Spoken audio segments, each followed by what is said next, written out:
உதயசூரிய சின்னம்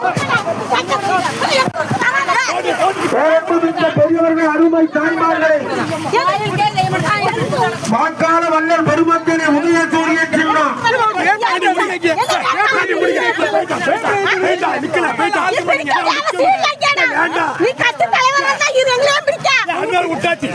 ஊர்ல இருந்து எல்லாரும்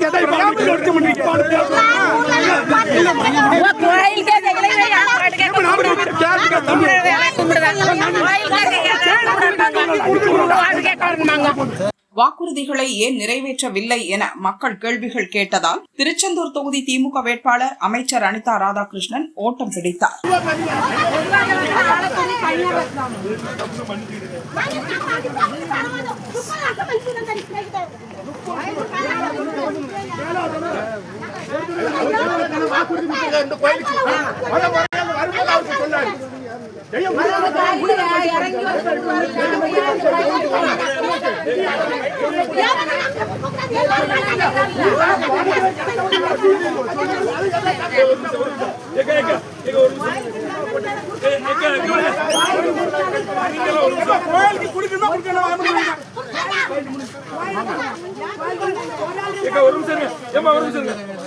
நல்லா கேட்ட சொல்லிடுவோம்.